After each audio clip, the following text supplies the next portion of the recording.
కోర్టుల విషయాల్లో, తీర్పుల విషయాల్లో ఒక ప్రాథమిక సూత్రాన్ని మర్చిపోకూడదు. కోర్టు తీర్పును కూడా విమర్శించవచ్చు. కోర్టులో జడ్జి గారి వ్యాఖ్యలను కూడా విమర్శించవచ్చు. అయితే అది భావప్రకటన స్వాతంత్రపు హక్కు. కానీ వ్యక్తిగా విమర్శించకూడదు, వ్యక్తిని విమర్శించకూడదు, న్యాయమూర్తి వ్యక్తిత్వం మీద దాడి చేయకూడదు, వ్యక్తిగతపరమైనటువంటి అంశాలు ప్రస్తావించకూడదు. దాన్ని బేస్ చేసుకునే చీఫ్ జస్టిస్ ఇప్పుడు తాజాగా కీలకమైన వ్యాఖ్యలు చేశారు.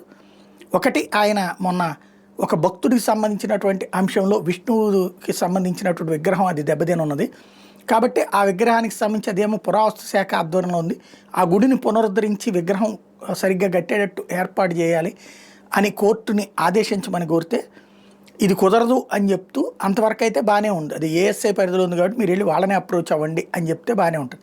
కానీ ఆ మాట అందామంటే ఈ మధ్యనే దర్గాకి సంబంధించి ఎట్లాంటి ప్రాబ్లం వస్తే దాన్ని రిపేర్ చేయమని చెప్పి కోర్టు ఆదేశించింది. కాబట్టి అట్లాంటిదే చేయమని అడిగినప్పుడు అది మనం ఏఎస్ఐ పరిధిలో ఉంది కాబట్టి మనం ఏం చేయలేమని చెప్పడంతో పాటుగా వెళ్ళి విష్ణుమూర్తిని అడగండి, మీరు విష్ణు భక్తుని అంటున్నారు కదా అని చెప్పి మాట్లాడటం, దాని మీద పెద్ద ఎత్తున ట్రోల్ కావడంతో దాని మీద చీఫ్ జస్టిస్ తాజాగా కూడా స్పందించారు. నేను అన్ని మతాలని సమానంగా చూస్తాను. అట్లాగే అడ్వకేట్ జనరల్ కూడా అదే విధంగా చెప్పుకొచ్చారు, అటార్నీ జనరల్ కూడా. అంతా అయ్యింది.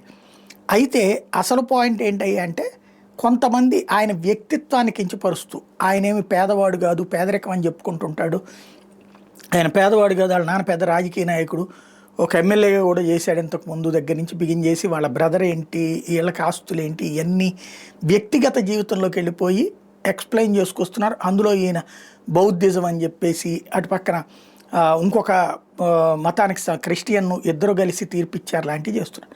అది వ్యక్తిగతం, అది వ్యక్తిత్వాన్ని కించపరచడం. అట్లాంటి వ్యవహారాలనే కోర్టు సీరియస్గా తీసుకుంటుంది, దాని మీద కోర్టు దగ్గర చర్యలకు వెళ్లాల్సి ఉంటుంది అన్నట్టు వార్నింగ్ ఇచ్చారు.